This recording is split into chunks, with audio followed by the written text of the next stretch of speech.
first video for this channel of the new year, technically, right? We had that Boxing Day preview last time go around, took a little bit of a break. And we're back in at a time that definitely has both of our teams, I would say, feeling pretty interesting. As you guys can see on your screen before you, we got Maxi Gaming, a Yanks of the Roundtable staple, here with me today to talk a lot, not about his own team, but about Thank my God. club in Arsenal FC. If you haven't done so already, man, if you're new to the channel, do me a favor, like the video down below, subscribe to Goals TV for more weekly Premier League content, along with a lot of other leagues and topics as well. All right, man, Max, we're not going to waste any more time. People saw the thumbnail. They saw the title. They know what we're going to talk about today. It's a popular topic, but I think we're going to approach it from, honestly, a refreshing standpoint, man. I think right now there's a lot of just blame game, toxicity on the timeline. It's got to the point now where I don't know. It almost feels like we're back in the banter era days in terms of how much noise there is on the internet, but you wouldn't be able to guess that. I guess you could say based on where Arsenal currently sit in the table.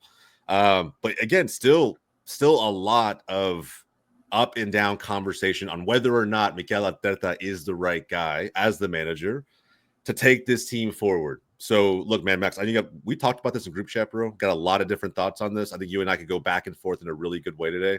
Mm-hmm. So let's jump in, bro. I want to just kind of first start this off with just checking in on what he's done and just assessing whether or not Mikel Arteta has been the right guy so far for Arsenal. Let's talk about that before we jump into whether or not he is the right man to take them forward. So checking in from your perspective, right? Rival club, Manchester United. You guys have had your own shuffle of managers over the last half decade or so. Looking at what Arsenal has become since he took over, how would you grade his 5-year stint with Arsenal so far? I mean, I don't think Arteta's a bad manager. I actually think he's a very good manager.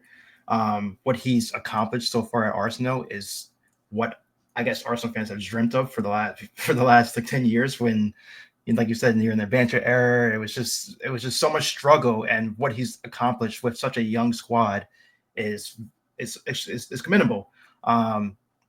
So compared to what he's done with United, he's done a great job, I will say.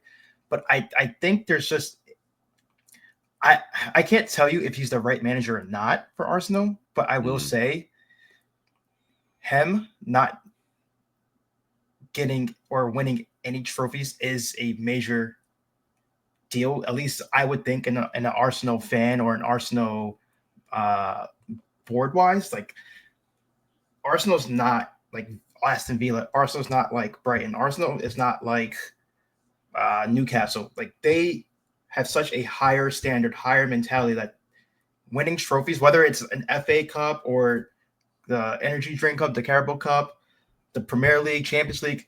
I understand, you just got right back in the Champions League. I mean, that's a whole new different type of competition, and you're not really expected to win that yet.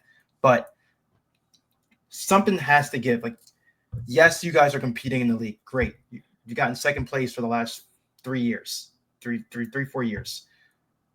And now we're in a year where City, by the way, I mentioned earlier that City was not going to win the league. City has taken a hit. Liverpool has risen, but I mean, right now the league table is still. I mean, the season's not over. I mean, I said Liverpool is going to have to drop some points eventually. They started struggling a little bit starting the new year, but the season's not over. But yet you guys are still in second place, still trying to be atop of the table.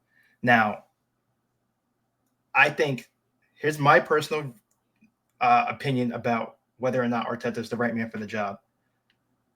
If he doesn't win this season, I think he's a great manager, but he's not the manager to bring you to the next level of winning the Premier League. Like for example, I'll use a basketball reference for any Americans. Mark Jackson was the Golden State Warriors head coach. He kind of built the Warriors for the first few years before Steve Kerr took it over. He ended up getting fired. Steve Kerr took the job, and they ended up winning, having the greatest dynasties to ever play in the NBA. So there's a chance. I mean, I'm not going to say that's the chance that can happen in Arsenal, but yeah, I feel like Arteta, like, he's a great manager, but maybe he's not that manager who can bring you to the next level of winning Premier League. Or I mean, FA Cup is great, but what Arsenal fans have been striving for the last 3 years, because you guys have finished second place in the last 3 years, is the Premier League title. So yeah, that's how I feel. That's fair. I think you're not wrong in more than a few different ways. I think the biggest question mark is he the right man? I think checking in on where we are 5 years in, I've had this conversation a million times by now. And I mean, personally, we talked about it, right? I'll never forget the banter era. It's so hard to let it go in a sense of, guys, like half a decade ago, we were literally the laughing stock of the Premier League. And in a way that every big rival that we have literally was just not, to the point of not taking it seriously anymore. Right. And it's I mean, you look at your screen, right? This was Unai Emery, who seems to have Arsenal's number every step of the way. In his time at Arsenal, just against the biggest sides in the league, never could get the job done, not once, right? And meanwhile, you kind of look at again, right, what Arteta has created in this machine. I really do believe his 5 year, if I had to give him a grade, right, on a report card scale, I think it's anywhere between a B plus and an A minus. I think he's gotten the squad development right. I think he's done a fantastic job changing the mentality of this team. A lot of young players too, and so maybe it's what he needed, like someone to mold. As a first-time senior manager, the question was always going to be whether or not he had what it took to lead a group of men to trophies. I think it was always going to be an uphill climb. This year, it's a mix really of I would say expectations, bad luck, and the rise of Liverpool. I don't think anybody saw that because of how much credit they gave to Jurgen Klopp. But I think at the end of the day, City's downfall should have led to us, being in the front runner seat for this league title. It didn't get us there, but I still am not willing to concede that he's not the right guy. I feel like Arteta, if he gets, first off, I don't see a scenario where Arsenal fire him. Don't see it. Like, and that could be a good and a bad thing. I just don't see that scenario. Like, I think he's more likely to resign from Arsenal before. I mean, that's due to, like, again, lack of movement in the market, not getting the resources he wants, whatever the case may be. Keep in mind, he's gone after several big name players. He's just only been able to sign the players that we brought in, right? Kai Havertz is the best attacking player, most expensive attacking player we've ever purchased. And even that was considered a big risk by the board, right? We all saw it with his time at Chelsea. I'm not going to sit here and blame the board for everything. I think Arteta has his shortcomings, but I'm not saying he is the right guy. I just don't know. And my fear is the minute he goes in the market, he's gone. Bro, there are so many teams right now that would take this man in a heartbeat. Just Absolutely. instantly. Absolutely. City would take him back like this. Barcelona would probably look at it or consider it, even with Hansi Flick doing what he's doing down in Barcelona to an extent. I think there's just so many teams who would look at that. Dude, Real Madrid will look at Arteta tomorrow. Catch Carlo Ancelotti looking to move on relatively soon, maybe. There's just, again, those opportunities scare the shit out of me. And we'll talk about it a little bit later, but a new manager for us does not guarantee that we keep moving in the right direction, right? So it's a risk.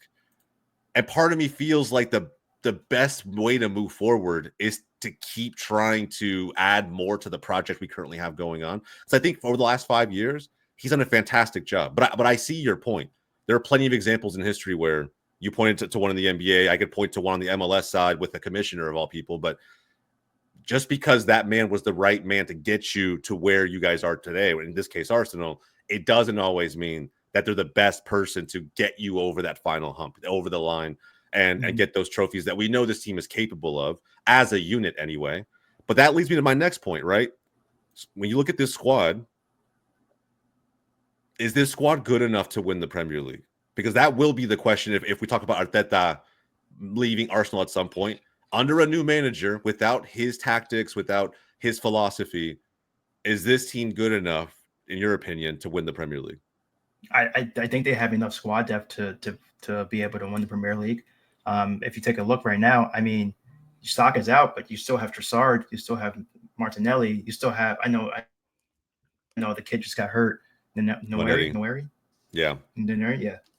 He just unfortunately got hurt, and then Cal just got hurt, which sucks. But you still have Timber, you still have So Saliba, Gabriel. You still have Saliba got hurt too. So that obviously kind of Saliba sucked. got hurt. Yeah, that hurts. That Yeah. sucks. So yeah, it's a good amount of But injuries. up to this point, besides and Odegaard was hurt for a little bit, but you still had you still had coverage up until this point. So it's not like you guys. It's not like where you have no one to really cover for a certain position. Like you have enough pieces to cover for anyone that's. Do you think we're good enough at the striker position to win the Premier League? That's been the biggest issue with you guys. Even though I said you guys spent that much money on Havertz, but it's one of the reasons probably why you're still struggling to get over the line. Is you guys are not able to score goals.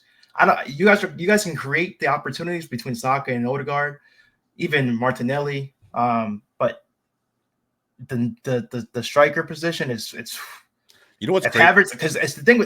I think Havertz is good, but he gets into these spells where if something gets under his skin, he just falls off. I don't even think it's necessarily get under his skin. I think he gets under his own skin. I think it's like a confidence issue, maybe. But I also believe he knows how to score. He's not the lethal finisher that we need. When I say lethal, I mean not you don't have to be clinical, just someone who could take the half chance when they get them. Like it was crazy. I was looking at these stats when I looked at Benjamin Sesko because there's a lot of rumors right now, obviously around. He's cooking it, man. Bro, he's cooking. I think he has outscored his XG by at least twice. It's insane. That's crazy. So when you think about that, right? He's legitimately creating his own chances and just burying them. And that's something that we don't really have. It's like if you were to actually point to our best finisher, someone asked me today, who's Arsenal's best finisher right now? Like, it's probably either Saka or Trossard. Like that's in reality, those are like actually our best finishers. We like Gabriel Jesus is not that guy. Kai Havertz is not that guy.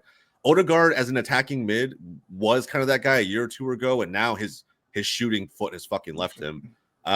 We just don't really have those clinical finishers. We have a cohesive team that can create a lot of chances and control games. But yeah, we just don't have the person who can, which is why you guys score a lot of corners.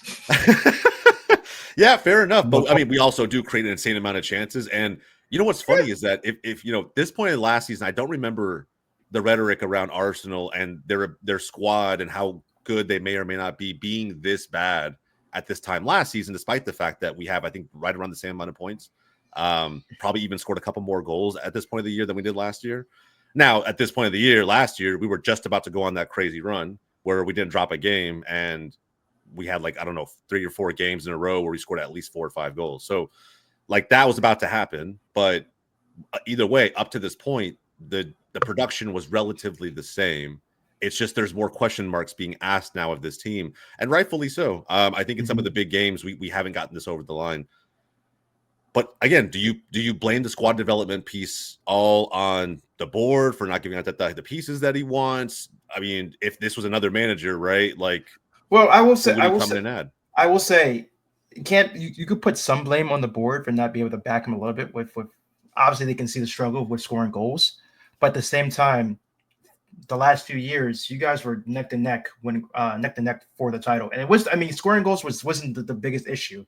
It was just you guys choking in the last stages of the season. So I wouldn't say it's all on the board. Yes, obviously, if you look at City, what City has been doing already in this January window, it's just outrageous. They're trying to back Pep to do one last push for the season, which I still don't think that's going to solve the issues because we all know what their issue is.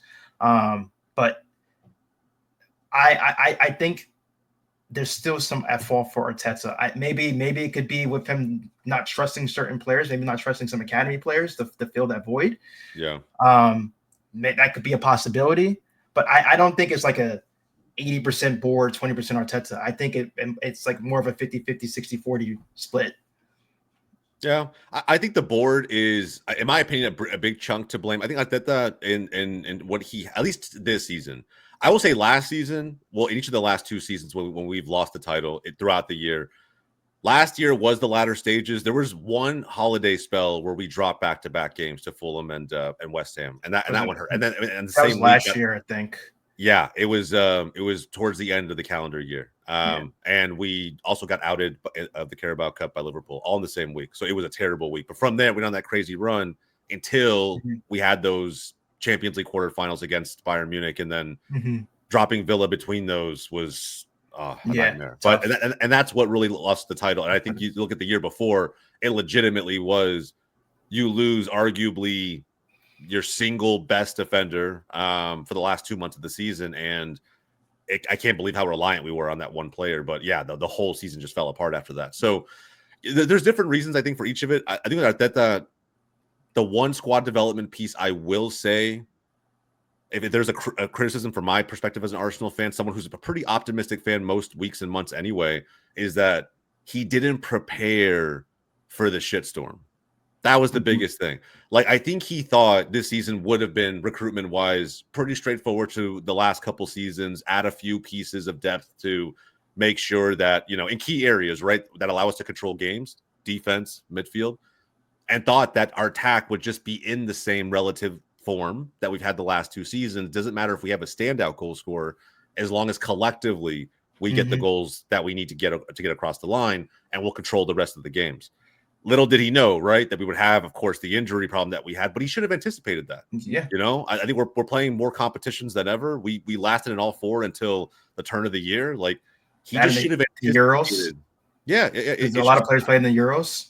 Yeah. It's just not, to me, it's not an excuse. Like, there really isn't one that he can use there. Like, we should have been preparing, and the excuse can't always be, well, the ideal conditions weren't there for us in the market, so we didn't buy.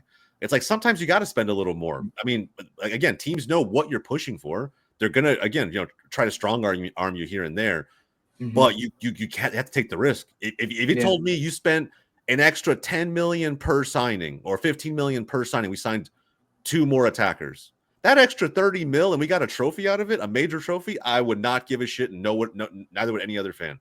Like, you overpay a little bit, but it's for what it helps you accomplish. That's the only problem I really have with how he's developed the squad so far. And to add to your point, for the last 2 years, I mean, it's not like you guys have went into the last game depending on yourselves. You had to depend on other teams to win or lose. Yeah. So the situation was always never, if you guys win, you win the league. No, you had to rely on City to lose in order for you to win the league. So that, to me, I mean, like, yeah, he's been right there, and here we are again, possibly in the same situation where he's kind of right there. But will he this time around get over the line? I mean, we'll find out. But right now, it does not look like it. It does not look like it.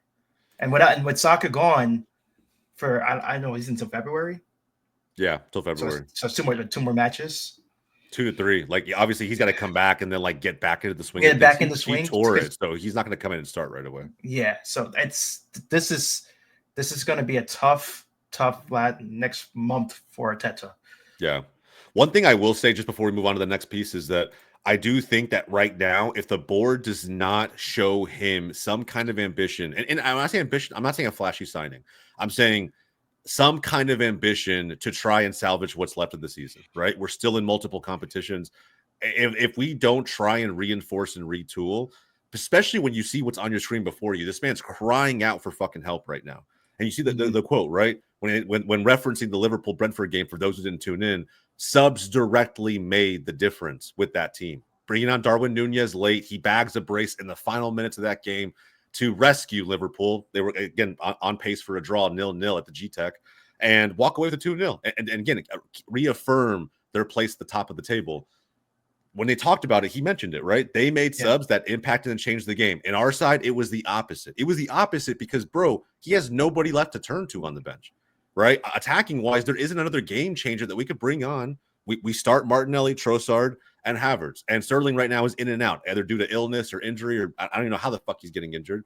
But yeah, I think he's been playing for the last few games, but he's just been ass. Yeah, he's been ass, and I don't think he's standing out in training either. No. Like, I think it's just one of those scenarios. That's the only option we have. Which is probably why he's starting only playing at this moment now. Yeah, he's been kind of fit for the season. He just hasn't been selected. I just think he's just been, from what I watched the last few games, he's just been fucking ass. Yeah, he's probably not at the level anymore. So you No. look at this, right? You got what, 10 days left in the And that market, goes 11 days. that goes back to the board too to Yeah, make that decision. at this point, they got to That was a cheap decision by the board. I will say that. That was a Yeah, very, very cheap decision. and I guarantee you, they made it again from the frame of mind of the guys we want. They're going to charge us too much for them. So Raheem Sterling is an ideal scenario. Chelsea's going to pay the majority of his salary. There's virtually no risk. We're just going to add another little piece because our attack's good. Look what they did last year, right? They were scoring goals left and right. But the thing is, players go in and out of form. Injuries can happen. There's all kinds of things that could happen. And no matter what, we scored all those goals last year, set a record, right, for amount of goals we scored in like a calendar year or something. And it didn't fucking matter. You said it yourself. We got to the finish line, and we still had to hope that West Ham would beat Manchester City, which never happens, so that we could win the title. And we don't want to be in that same position. So why not level yourself up massively, especially when we've spent next to nothing in our attack in comparison to all of our big six rivals. Every one of those teams has spent significantly on their attack. We have Kai Havertz, right? And then again, I'm not slating Kai. Kai to me has done a fantastic job since being here. Like he's done more than I expected, to be honest. But if you look at even look at United, despite Xerxes and Højlund not performing as we thought they would this season so far in the Prem, we have options. We at least have options. You can if you have Havertz, it's just Trossard just trying to play as a false nine. You don't really have another 9. And somebody even say that Havertz is not even a true 9. So at this point, you don't even have a 9. You guys literally have bought supposedly 9s: Jesus, Havertz, Trossard. Well, Trossard was never technically a 9, but yeah, he was more like a winger and more of a winger midfielder. Yeah, so but you have no true 9. Yeah, and especially now, Jesus is now out with his ACL and shit. We definitely now don't have a true 9. So yeah, it is what it is. That's tough. I just don't know what the hesitation is, right? Is it like, oh, we fear by giving someone a big contract and a big transfer fee that they're going to come here and not score any goals whatsoever? I think if we've recruited them the exact same way we recruited every other player that's worked out for us, it should be fine. If the board's living in that fear, they all should be fired. Yeah, big facts, bro. I don't get it, right? We'll see. That cannot be your fear if you are a board member, a scout. Like you have to trust your judgment. Whether you're right or wrong, you have to trust your judgment. If you think signing Sterling to a loan is just a more safer option, I can't tell you like that's like you should have your job. Like to me, that's just like, oh well, we can't really afford anyone else. But hey, guess what? Like you said, this is a safer option, and we don't even really have to pay for him. Yeah. Well, it seems like the mentality. It's just not where it's supposed to be for Arsenal. That's a fair question. And so that's to me, it's like, and I wish I would have said this earlier, like early in the year, but signing Sterling rather than going out and knowing what you have done in the last 3 years, especially the last 2 seasons, knowing that you just need a little bit more help, but shows me like that mentality is just not where it's supposed to be as a top level club Arsenal is. So. I agree. And I think that when I say mentality, I'm actually referring to the board in this instance or the front office, right? Arteta hasn't, while he seems to have influenced everything else at Arsenal, he still maybe hasn't convinced them to operate differently, to not approach every transfer as an economic opportunity, a market opportunity, right? Even here now, we need more help this season than we've ever needed, really, I think, in the window under Arteta. And it's still all you ever hear rumors about are a loan deal, maybe an option to buy, or players that have fallen out of favor with their respective clubs. Maybe those are going to be the options for us. You don't hear really any rumors about us going out and trying to go out and get an Mbeumo. And crazy that I'm saying Mbeumo like as if he's some world beater or world-class star. He's someone that when everyone's fit, proven. Yeah, he's proven, but he's someone when everybody's fit, he may start at left wing with our current Arsenal team. Like that's probably a good shout. But like outside of that, he's a high impact player coming off the bench and it rotates with Saka for all the competitions that we have. And it's crazy that even that type of player seems out of reach as long as we kind of have the board and the mentality that this front office has, because that's just what it's been. Like I said, we've never spent big on somebody. I was shocked when those Mudryk rumors came out last January. we bid 95 million and Chelsea ended up. That's a little. I was shocked. I honestly could not believe we were gonna in January spend anything north of 50 on a player. Like, it blew my mind. Thankfully we didn't, right? We again, hindsight's 2020, but yeah, I mean, is it when you look at this team now, right? That you call the mentality into question. That's a great segue for this.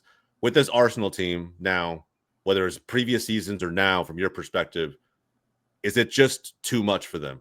Is it too much for Arteta? Like, is it pressure, or are things for whatever reason that are out of his control, other factors causing just the continuous stumbles? I think it's a little bit of both pressure and things that are out of his control. Injuries are always going to be out of control, but that's something you have to plan for, as you said before. Yeah. But the pressure is very high now because, like I said earlier, or just throughout this entire show, you guys are still in the same place you have been the last 2 seasons, where City have fallen, but yet you guys are not in first. Can you not have seen Liverpool rise? Sure, probably not. But that shouldn't matter to Arsenal, because Arsenal has really always technically been in first place for the last few years, or at least right there. Now you're at least 7 points back, going up into the second half of the season. So there's a lot of pressure right now for Arteta, especially with Saka out and the way the squad's been playing. Because I think it's the last 3 games, other than the game before, which were draws. Yeah. So it's there's a lot of pressure right now on Arteta, and he's crying for help, but it does not look like he's going to get any. Yeah, it's sad. I literally saw a rumor that you guys are going after what's his name from Real Sociedad. I'm like, but that's not who you need right now. Yeah, Kubo. It's like that's a cool long-term signing. I like the idea. But that's not what you. It doesn't change. Yeah, we may create more chances, but like there's still no one up there at the top to like really bury them and finish them off. And yeah, I agree with you. And look, when you say screaming for help, this is what I'm talking about, bro. And yeah, we should have prepared better. But now it's like it's too late to look back. Look at the situation now. In this last game, Saka, Saliba, Calafiori, Jesus, White, Tomiyasu, Noneri, all out. And yes, Arteta should have prepared for this. Not for this exactly. It's a lot of players, but should have prepared for like things to start potentially going downhill, right? Players not being available for whatever reason, and realize that we need actual players to call upon.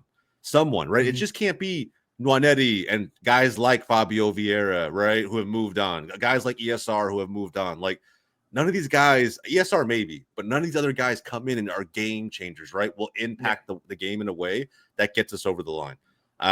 We really need some help right now. And so this is begging for it, but I don't know if we're going to get it. I'm right there with you.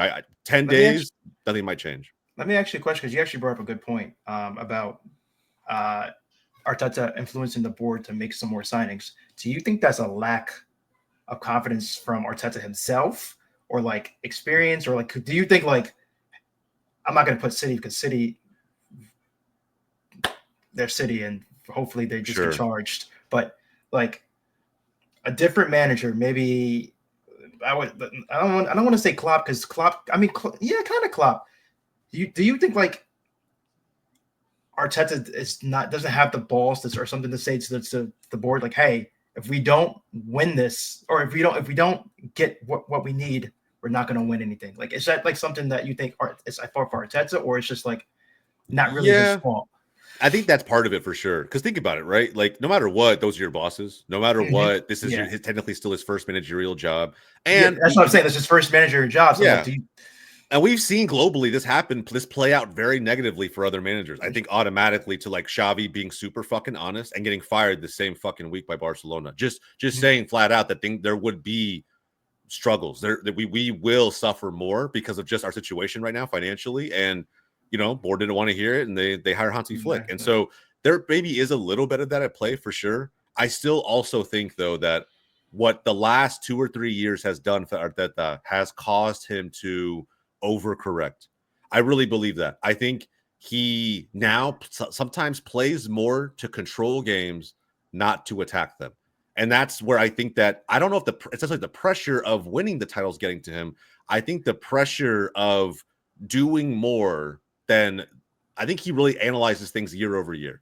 I think the goal is always, we have to do more than we did last season, whatever that means. And for him, he probably goes back, looks at certain games where the season tilted for us one way or the other. And in those moments, right, we lose to Villa 2-0 at home. We go to the Champions League against Bayern Munich, and we have no X factor player to like help get us over the line, or he felt that we got countered on too easily by Bayern. And that is the shortcoming we have. We got to figure out a way to get more control so they can't do that. But by doing that, who do you go out and get? You need attackers, but you go out and get Calafiori, who's a great player. Don't get me wrong, right? But it's a center back who's going to play left back in our system, has to learn a lot at 22 years old. You go out and get Merino. Again, I actually like Merino. I think he's a good ball player for the most part, very much a role player, and can offer a lot of depth to Declan, who I knew got a shit ton of minutes last season. So I wasn't mad at that at all either. But if you're going to get those guys, then I'm expecting there's an attacker that's legitimate that's following up. Because if that's, again, those were our two marquee signings in the summer in a year where we know that we were going to have to be able to do more. And I know he expected that. But I think, again, instead of focusing on the upside, I think he overcorrected and focused too much on limiting the downside and trying to prevent those key moments where the season tilts against us. And that's how we've gotten where we are. Now it's like knowing that teams are setting up in low blocks against us, having more control of the ball is going to fucking do anything. We need someone who can convert the half chance off of just random crosses against these low blocks so that we can collect 3 points significantly more often. And right now we don't have that. So I think it's, when you ask that question, it's a little bit of both. I think there is some pressure that's kind of seeping in, maybe not from the title per se, but from just him wanting to not regress and not be worse than what he was last season and just overcorrecting on that front. So again, if you guys agree or disagree, man, let us know in the comments down below. The last question that we'll ask to kind of conclude the episode today, it's a big one. And I don't think anybody in the fucking world has an answer for it. I think it's difficult because if Arteta left Arsenal today, he would be hired by anybody, right? We talked about it. Like, I think he would be a front runner for most jobs out there for the most part. Those who felt like they could make a shift in a positive way or want to, again, maybe even rebuild what, their club and their squad structure from the ground up. He has now a lot of experience doing that. So if not Arteta, right, let's say he were to move on, who could Arsenal go out and get that would not force them to scrap the entire project, start this thing from scratch all over again? Because again, keep in mind, I think a lot of Arsenal fans believe that, well, Arteta may not even be the answer. We don't really know who is because he built this squad in his vision, his philosophy, his tactics. If that goes out the window, how effective is this squad on paper? And who would you replace him with? I mean, I don't think whoever you bring in has to scrap the squad. I think the squad is kind of already built to win the Premier League. Obviously you guys are missing like one or two pieces, but there are not many managers out in the market. There's some, but like for example, Xabi Alonso, I honestly don't think he'll take the Arsenal job. I think he's gunning for Bayern or Real Madrid.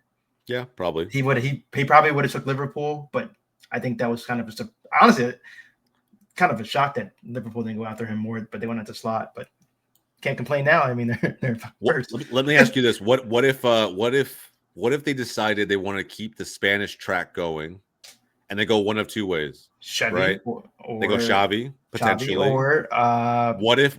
Luis Enrique? Yeah, exactly. So what if they decide, hey, you know what, we like this Catalan identity that Arteta has, right? And of course he was able to convince a fair amount of Spanish players to take a risk on Arsenal. So if he moves on. And also maybe Xabi Hernandez, or Xabi Alonso, sorry. Like, we don't know if a Premier League team comes calling, I guess before Real Madrid comes, before anybody else comes, maybe there's an opportunity there as well. But again, right, is that a possibility with the two guys we talked about, Xavi and Luis Enrique, being, open to a bigger job? I feel like it's more Xabi Alonso than Luis Enrique. I feel like Luis Enrique is very comfortable at PSG. Like, I don't see him moving on. I think if he's done, want more pressure. I don't think he wants more pressure. Plus, I think if he ever leaves PSG, I think he's just gonna retire. Fair enough. And I feel like Xabi Alonso would definitely like the Prem. It is. I think it's definitely another good challenge for him. Already winning the league last year. Going to Real Madrid is like. That's true. We saw Zidane do it in his first 3 years of the job. And then they fucking quit. Like it was like that easy. I feel like going to Premier League, as much as I will say the Premier League is the best league in the world, or at least I will say it's the hardest league in the world to win it. That's fair enough. That's fair enough. It definitely has its own unique struggles, and I think that also, yeah, the amount of pressure combined with the level of play, it may not be like the most technical ball you'll find, but the amount of pressure is huge. And I would say that because every league, the top teams have the most money, and then after that, it's just like they have nothing compared to them. So it's if you win, it's just like a Leicester City type of, it's like a Leicester City type of year. But Premier League, it's just, I mean, most clubs now, even like mid-table clubs, have a decent amount of money to at least kind of compete a little bit. As you can see, like we have Newcastle, we have Brentford that's top 10, Bournemouth is pushing top 6. I mean, all these clubs now are just have been spending a lot more money and have developed quite a club. So I don't know. I feel like that's Xabi Alonso would ideally would be a good manager if you would ever move on from Arteta, and if not, I mean, I have two low key shouts. I have one kind of on the same thread that you mentioned with Xabi Alonso. I think he's a little more of an unknown, so it would be a risk, but it's another Arsenal legend than Cesc Fabregas. I think that'd be interesting with what he's trying to build at Como. Yeah, I don't know if that project's far enough along where he would leave it already. But I do think that that's something that he's probably got his eye on at some point. There's just that obviously that emotional connection with the club. Yeah, that's a good shout. Yeah, I forgot about Cesc Fabregas. I know he's at Como, but I know he just started there. I don't know how they're doing. I know he's year 2 in, and he's still kind of recruiting to kind of build the pieces up. So this is their first year in Serie A. Serie A, right? Yeah. So I think the project's still going along. Maybe he wants to see it out a little bit further. I think from there, though, Xavi Hernandez could make sense. I just don't know if he's really equipped for what the Premier League will bring. I think coaching at Barcelona is its own unique pressure, and again, Catalan media is ruthless. So I think he's used to some of it, but I don't think he's ready for what he. Well, not even just that. I think he will step into a role that will have more pressure than normal. It's not like stepping into, like, if you were to coach Manchester United, for example, right? Or Spurs, whatever the case may be. We step into those sides right now. The managers know, like, Amorim's been very upfront. I'm stepping in a situation that I know there will be more suffering. It will get worse before it gets better. That's just how it's going to work. We're in a transition right now. And that's that, right? And it's not, this isn't that job. If he were to take over, let's say next season or the year after, he'd be coming into a team, expected to win immediately. He will not be given any time to get growing pains out. That's not how it's going to work. So I don't know if he's equipped to deal with it. I would say it's probably going to end up being someone like a Xabi Alonso, maybe a Fabregas, if they wanted to keep going the direction that they're going in. Those would be my two, like, ideal picks. If it's someone that's proven, I would look at someone like Thomas Frank, if I'm being frank. Like just looking at, I think he's ready for a big club. I think also he embraces Arsenal's board's philosophy, Moneyball. Mm-hmm. He's a big fan of finding diamonds in the rough, not spending a ton on them, and kind of coaching them up to what their potential could really be. I don't think we need that necessarily at Arsenal. So I'd be curious to see what he can do with some big name stars, provided that the board want to spend on a new manager, and they will have to do that. Like, a manager just has his preferences. He's going to, I'm sure, have players that don't fit the way he wants to play on the current team, and he's going to want to sign players that do fit. So that's going to have to happen. And I'm just wondering if maybe that fits what the Cronkies want to do. But either way, man, I think it's interesting to discuss and think about. I don't think there's a clear answer right now. I still believe that is the right man, technically, to at least take this team forward. And because of the rumors of Zubimendi now potentially agreeing to a deal with Arsenal, supposedly, I think that signals to everyone in the world that that's not going anywhere, that he will be here next season, that they're making signings already because of him, which leads me to believe they're not going to hire somebody. Yeah, they're not going to hire somebody new. So that's what I think. I think he gets at least all of next season. If you get Isak, you guys are literally Real Sociedad 2.0. Yeah, but the only way that we would be Real Sociedad 2.0. Again, remember that the highest finish they ever had was 4th. That was the highest finish they ever had. I think Isak, to me, it's a different league. But I bet you the first 3 was not in any order, but it was Barca. It is what it is, bro. It's somebody else. 4th is a prize all on its own. But I'm just saying, like again, the expectation of that Real Sociedad 2.0 would be to win a bunch of shit that group of players has never won before. So yeah, I mean, I don't know if that's going to work per se, but if we get Isak, bro, trust, I'm happy no matter what. That man's fucking insane as a player. Yeah, so I don't think anyone's going to be able to afford Isak. guys, at this point, bro, his price tag just goes up every single week. The only club that's able to afford him is PSG. Yeah, it's insane, bro. It's insane. But look, we'll call the video there, man. Again, if you haven't done so already, like the video down below, subscribe to Goals TV and Yanks of the Round Table for more weekly Premier League content. We got a lot of hard-hitting conversations coming soon. This is the first of many. If you're an Arsenal fan and you disagree, guys, let us know in the comments down below, man. This is a very contentious conversation. A lot of season left to play. We'll see if Arteta can kind of salvage with the pieces he has left. Maybe the board will give him something.